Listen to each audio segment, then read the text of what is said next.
Dabo Swinney just beat Mario Cristobal for a legacy recruit. And there are other battles out there between Clemson and Miami. Here's how the Miami Hurricanes can fire back.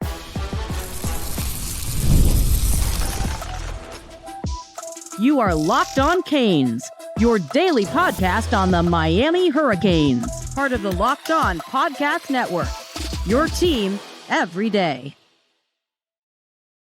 I am Alex Donno, University of Miami alumnus, co-host of Locked On ACC, and writer for Canes County at Rivals. And thank you so much to the everydayers for making Locked On Canes your first listen and your first watch today. We're available free wherever you get your podcasts. We're free on YouTube. We're part of the Locked On Podcast Network, your team every day. Today's episode is brought to you by TurboTax. Ready for stress-free taxes and the most money back guaranteed? Head over to TurboTax.com today and get matched with your expert. A lot of recruiting to get to, guys. Our guest today was in New Orleans last weekend scouting Under Armour prospects, including at least one he thinks Miami should be a favorite for and maybe a few others. We'll talk some predictions and scouting reports on Miami class of 2026 targets. But meanwhile, as we bring on the recruiting overlord, Brian Smith, host of the Portal podcast, talking everything recruiting, NIL, and transfer portal on the Locked On Network. Clemson might be that team, Brian, that Miami really goes head-to-head this year for a lot of recruits. I mean, Dabo just snatched a legacy Miami guy, Grant Wise, son of Ty Wise, got a verbal commitment. They had that elite weekend, whatever they call it up there in Clemson, their big recruiting weekend. And, I see Canon Pickett getting a crystal ball to land at Clemson. And they're trying to take a shot at Javian Mallory, who's been favored to Miami. I want to focus, though, on Canon Pickett, who, by the way, when I say Miami has an opportunity to fire back and get momentum back, Canon is going to be in Coral Gables this weekend. So the four-star offensive lineman, son of Booker Pickett Sr. and brother of Booker Pickett Jr., Miami has a chance to take that momentum back this week. Yeah, I'm kind of curious to see what he has to say, because when I talked to him a couple of weeks ago, he told me he'd probably stay in state with Miami, Florida State. Face-to-face conversation, but Clemson is not a team that goes away easily, and for whatever the reason, because I don't know a lot about the school, but when they get young men on campus, they do a really good job. And when they have their coaches dig their heels in on somebody, again, they do a really good job. So I'm going to be at his 5-on-5 tournament, and then he's going to go to Miami for a visit after. I'm going to ask him again, hey, what's going on? So I know Canon pretty well. I'm curious to see what has transpired. Yeah, I mean, we've been in communications with some family sources, and he definitely he had a good visit. Sounded like it was a great weekend up there last week, but the emphasis to me was made that he is still uncommitted, and I have reason to believe that Miami is still the team to beat. But there's no question, Clemson seems to have built some momentum. Miami's got to get that momentum back. And then, I'm reading this morning, Brian, about, Javian Mallory, four-star running back who's been favored to Miami out of West Boca, he visited Clemson as well, had a really good visit. It seems like Miami should still be considered the favorite there, but I guess Dabo is just deciding he wants to cheat off of Mario's paper and go after a lot of these same players that Miami's after. Isn't it odd how sometimes it just crosses over and over again between two schools? Usually it's Florida State that Miami, but now for whatever reason, maybe he is. Maybe he's stolen the data off Mario's desk or his computer. I don't know, but Dabo is really going after some of the same kids now. As far as Mallory, he had told me that he was going to go visit Clemson. That had been in the works for a while. That visit was set, but I'd gained the strong impression that Miami was not only the favorite, but they were way out in front. So I still like their chances long-term. The way these usually work, visits, quote unquote, wear off. And then it still comes down to the basic reasons why you do or do not pick an institution. I'll take my chances by saying I pick him to sign with Miami. What he does over the next week or 2 weeks or whatever, that it is what it is. I like Mallory to end up in Coral Gables when all is done. And on going back to Canon Pickett, talk a little bit about him as a prospect and hopefully, the fact that if he comes to Miami, which is where his father played, where his brother plays, and where as an offensive lineman, you are going to get developed. Talk about what Miami would have to work with if they can steal this guy, if they can keep him away from Clemson. He's a kid that can play any of the spots on the line. He's been very, very well trained. Plays now at Tampa Tech.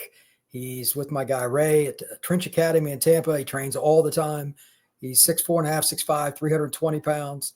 He's been playing left tackle. Again, though, he's trained inside and out. So if he could get in the lineup earlier, playing guard or center or something, he doesn't care. He just wants to play. Long term, he'd like to be a tackle, but very technical. Isn't a kid that worries about the player in front of him. He gets beat. He doesn't worry about it. He wipes it off and goes to the next rep. And he's more often than not losing a whole lot of reps either. So he's been trained for a long time. He's a kid that I remember when I first saw him when he was a freshman. I'm like, holy cow. I said, Booker is your – like they look nothing alike. They're built completely the opposite. It's so funny. And they've got different personalities too. But like you stand them next to each other, you wouldn't know they were related. Booker's long and lean and Cannon's 320 pounds. So it's wild. But he's very technically sound. He has a chance to play pretty early in college football, and he's a good guy too. So Canon Pickett is somebody that will have his pick of schools, and Miami's going to have to battle. Yeah, I think about what you said about, there's certain schools, you see it in recruiting cycles where they're going head to head on so many different guys. And yeah, we've had a number of those in the last few cycles with Miami.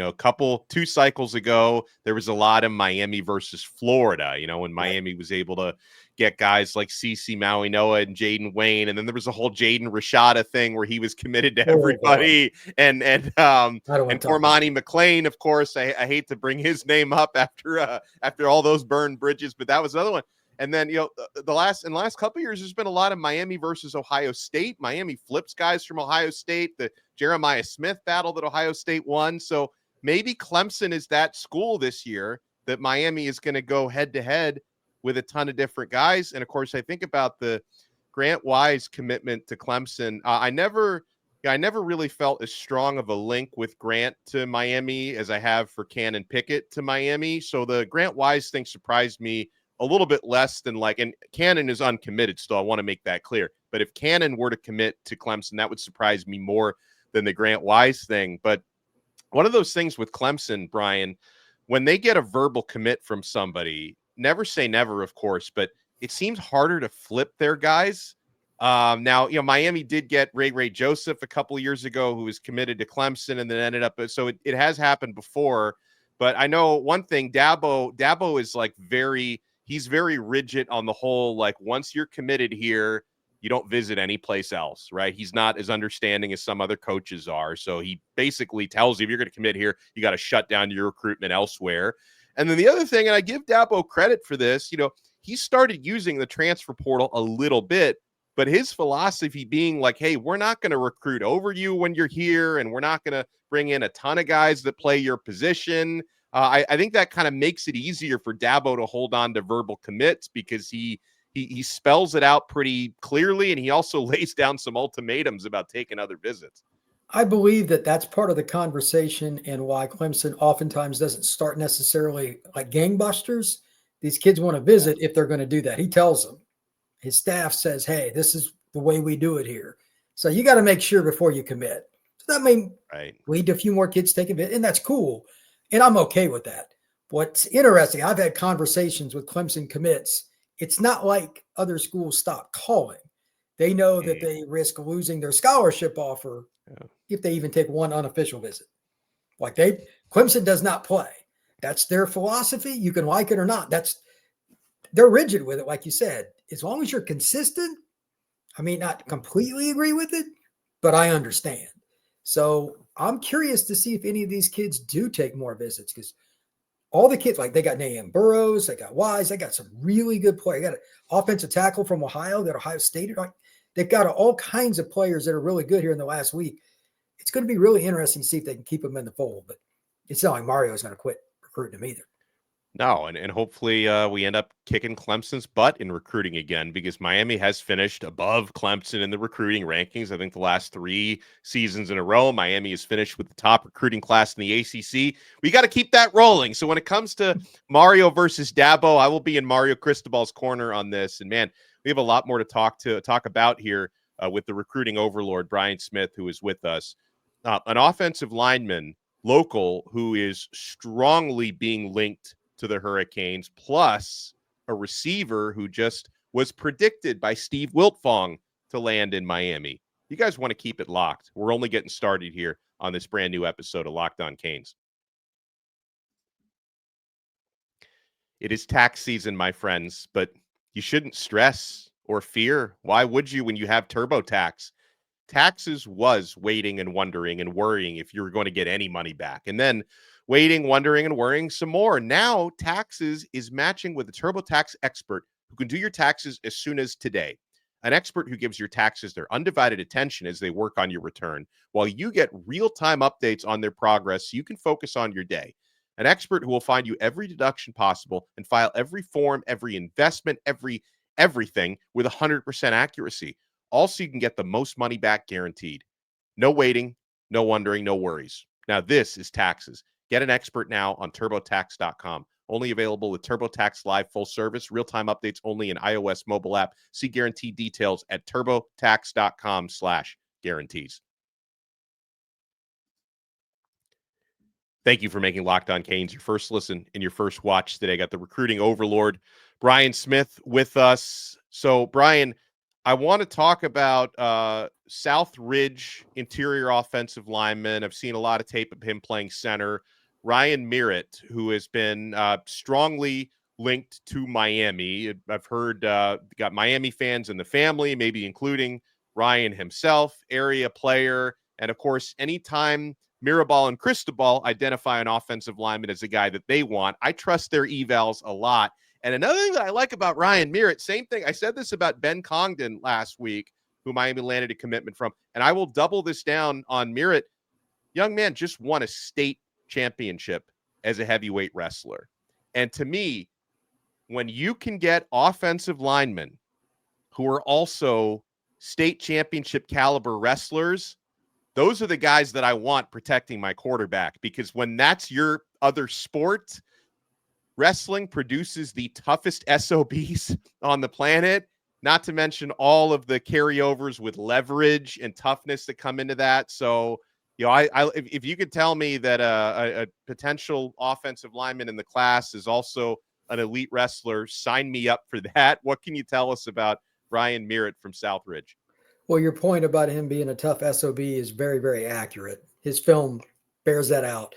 Whether he's pulling, whether he's walking straight down on a guy, or whether he's just drive blocking somebody into the ground, he is a power player.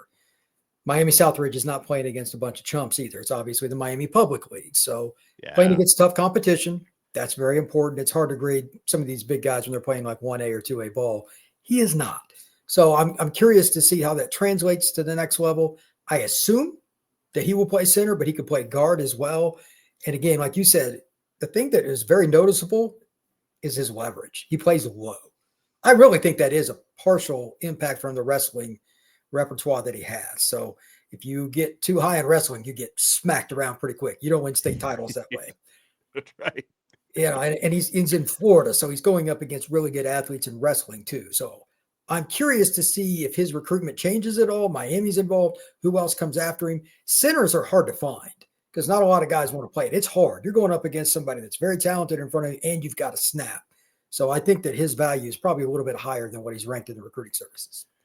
Yeah, and if Miami can start stacking young centers on the roster, you know, they've got Nino Francavilla heading into his second year. S.J. Alofaituli is on campus now as an early enrollee freshman. If they can stack Merritt on top of that, you know, Miami's not going to be having to bring in one-and-done guys every year like they have for the past few cycles now. Let me take a quick detour and ask you about S.J. Alofaituli, who's at Miami now and seems to be adapting well so far in spring football. This is a guy who came out of Bishop Gorman. I mean, one of the top high school programs in the country. Like, could you see him maybe as soon as next year possibly being Miami's starting center? I expect him to be.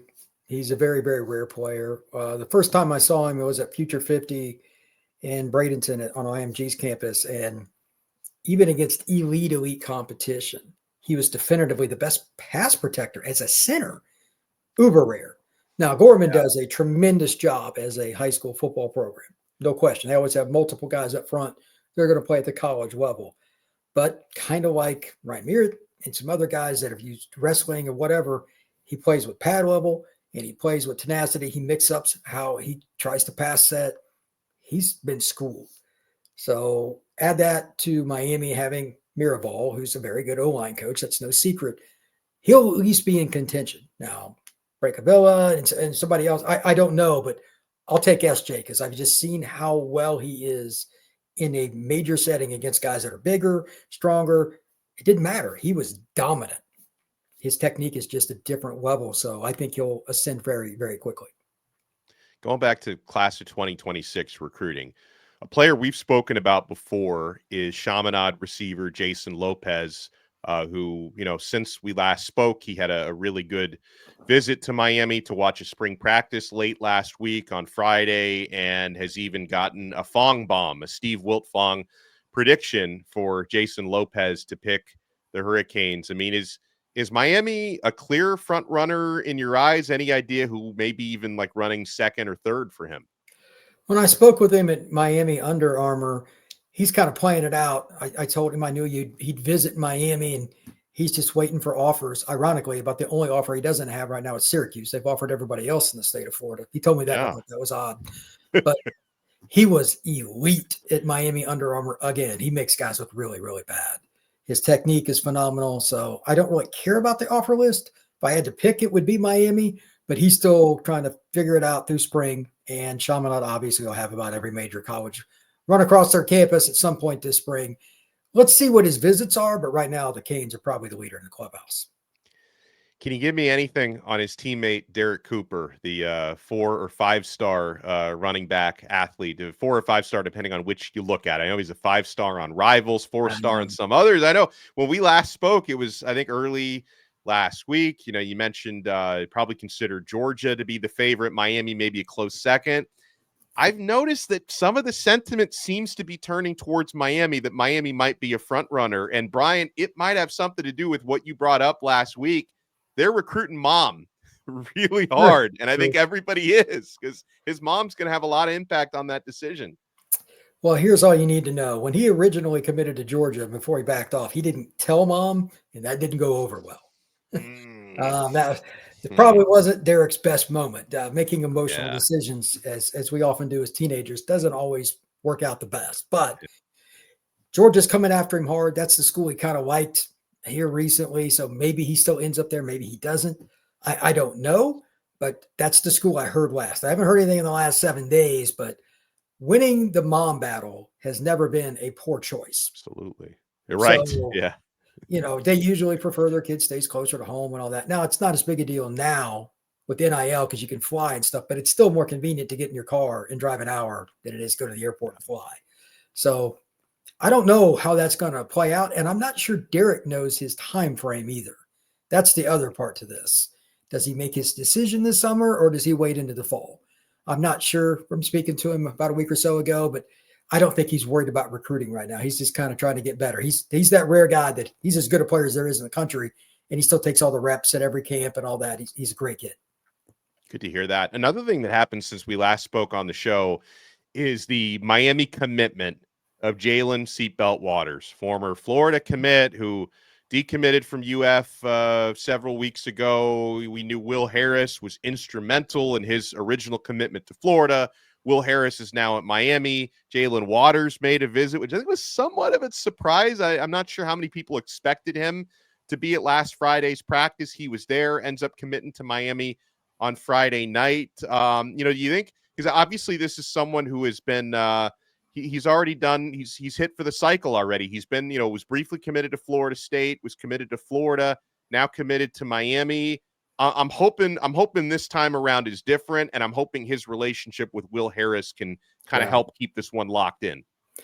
Well, that is a very important factor. As I like to say, kids pick schools sometimes, but more often than not, they pick coaches. And Will Harris is a pretty good recruiter, and he's very well known as a good DB coach. And now he's in Miami, so it makes a big difference. Also with that, I think there's still a lot of uncertainty just from talking to Brandon Olson and different people. A lot of recruits are just not sure whether or not UF staff's going to be there after this year. I don't know how much that plays into it, but I understand if it does. If you're a parent, I mean, you want to know where your kid's going to be and who's going to be around him. I mean, that makes sense. So I like Miami sticking with him. And, at some point, he's probably just going to be tired of recruiting. We'll see. But unless they have a coaching change in the secondary after this year, I think Waters will stick with Miami. I like it. Speaking of the Will Harris connection, I want Brian to share some intel with us on the other side, because you talked to a defensive back out of Louisiana who had cited a good relationship with Will Harris as a reason why I think you can I say you dropped whatever the Brian Smith equivalent is of a crystal ball. You dropped the fifth ball for Miami to land a certain player. And I want other feedback from Brian as to what he saw at Under Armour New Orleans last week. He was boots on the ground out there. You guys want to keep it locked. We're not done yet on this brand new episode of Locked On Canes. I'm only getting started with Factor meals. You're looking to optimize your nutrition this year. Factor makes eating well easy with chef-prepared, dietitian-approved meals that are fresh, never frozen, and ready to heat and eat in just 2 minutes.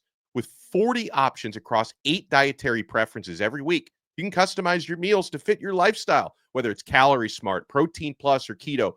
Plus, Factor even offers wholesome smoothies, breakfast, and grab-and-go snacks to keep you fueled all day long. I love how Factor takes the stress out of meal planning. I recently tried the Protein Plus, and I love the fact that the prep is about as easy and quick as it can possibly be. The convenience is unbeatable. No prep, no mess, just great food in minutes. Eat smart with Factor. Get started at factormeals.com/LockedOnCollege50 off and use code LockedOnCollege50 off to get 50% off your first box plus free shipping. That's code LockedOnCollege50 off at factormeals.com/LockedOnCollege50 off to get 50% off plus free shipping on your first box.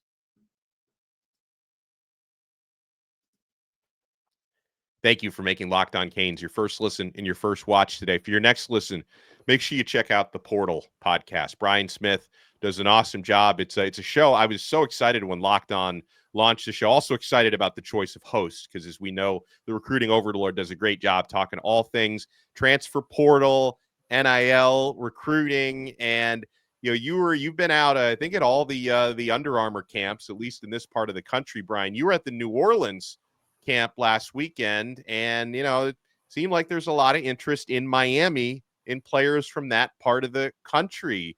Talk to us first about cornerback Hayward Howard Jr., who had some nice things to say about the U. First off, he won DB MVP, and that's not an easy task at New Orleans. So he was a kid that I was told was going to be really good. I had seen him, but he was really, really good. He took one kid to the ground. He didn't even get to run his route. Miami is the team to beat. I am steadfast in that. He's got programs all over the place that are interested in him, but he has a relationship. Here's that guy again, Coach Harris. Florida was recruiting him. He's, Texas and different programs are after him. For whatever reason, I don't think LSU is, which is bizarre, but that's to Miami's benefit. And he just likes the relationships. He has multiple guys that are at Miami, has a relationship with when he was just starting to be recruited. And now some of those people are in Coral Gables. And he just really likes it. He said he has the best relationship with UM staff. As we know, again, kids pick coaches, not schools, more often than not. So great kid, very competitive, and he's extremely long. He's 6'1", 6'2", and I bet his wingspan's closer to 6'5", if I was to guess. He's got really, really long arms, and he's a corner from inner city New Orleans. There's not much he hasn't seen. So this is a kid that will come in and compete. Edna Carr High School, where the event was actually at, is where he plays. It's one of the best programs in Louisiana, and just the secondary alone, like every kid they have is a P4 kid. So he's used to competition every day. He will end up in a major program again, Texas, Florida, Miami, wherever. This is a great kid and a great player that I think Miami's going to sign. And one of these things, and clearly, like winning top DB at Under Armour New Orleans, it's an accomplishment. The measurables are great. The tape looks great. I don't really understand why, some of the recruiting services haven't rated him yet. I don't know how they're so behind on a good player from a program like that. I'm not really sure. If he was at one of the podunk schools in North Central Louisiana, that would be one thing. He's at Edna Carr. Yeah. It's conservatively one of the top 10 programs in the state, probably top 5. So I'm not sure. But now that his name's been out, more visits, and stuff are happening with him and more Oh, interviews. and his offer list looks good too. He was Oh, telling me yeah, his yeah. top 4, and it's all big time programs. So it's like, how is he not, I at least a high 3-star? I mean, I think some of the services do have him at a 3-star, but like some services haven't even graded him yet, period. Like 24/7 doesn't have anything next to him. Coach Cox from Under Armour is the lead guy for them to do their Mm. training, and he's the DB coach. He's a guy when he played, he ran 4.3. He knows what it looks like, and that was Yeah. his MVP. So I'm good. I'm good too. Yeah. Anyone else there at Under Armour New Orleans who stood out to you, who may be on Miami's radar? This is a development that I had no idea about. It's very good news for Miami. Lamar Brown, this is a wild story. He's from University Lab, which the school physically borders LSU, but he grew up a Miami fan. So even though he's from Baton Rouge, and I said, okay, you're from Baton Rouge, why are you a Miami fan? And he said, when I was a kid, Little League, our team was called the Hurricanes, and the rest is history. Hey. There you go. Big time player, national top 10 kid. He's going to take an OB to Miami. He could play on either side of the ball. He's 285 right now. Told me he wants to be 290 in the fall. He was dominant as an O and defensive player. He can play on either side. He prefers defense, but he was dominant on both sides of the ball in one-on-one reps. And it was the best so far this year, at least, group of O-line, D-line we've had at any of the Under Armours. So he was a standout. Great kid. Miami, Florida State, LSU, Texas A&M. Those are the leaders. Watch out for any of the 4. I mean, he's pretty overwhelmed because he's, again, a national top 10 kid, but Miami is a definitive player for him. And this is a kid that will play early wherever he goes. Intelligent, athletic, motivated, didn't need any recognition, came out, did every rep, did every drill, did every testing. He wants to compete. I love those kind of kids, and he's just got great personality. So Miami's all over him. He's got a good relationship with Cristobal, etc. They got a shot. You mentioned he's at Southern Lab, which is where Dylan Day went. So hopefully Dylan Day needs to become Miami's best recruiter for him. I wonder, they must know. Yeah. I guess he would have been a sophomore when Day was a senior, so they probably know each other. And let's get that rolling. Well, all those kids probably do. They play in leagues together, and like football in Baton Rouge is a huge deal just year round, just like it is in South Florida. So it wouldn't be a big transition. So I'm curious to see where he ends up.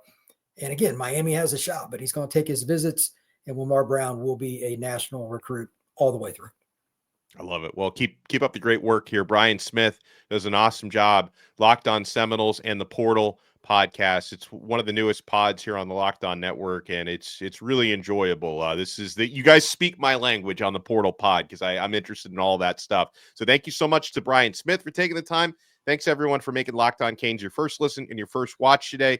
Make sure to smash that thumbs up button and make sure we don't lose any more Miami legacies to Clemson. Let's protect this part of the country, my friends. We'll talk to you guys next time on another episode of Locked On Canes. We are part of the awesome Locked On Podcast Network. Your team every day.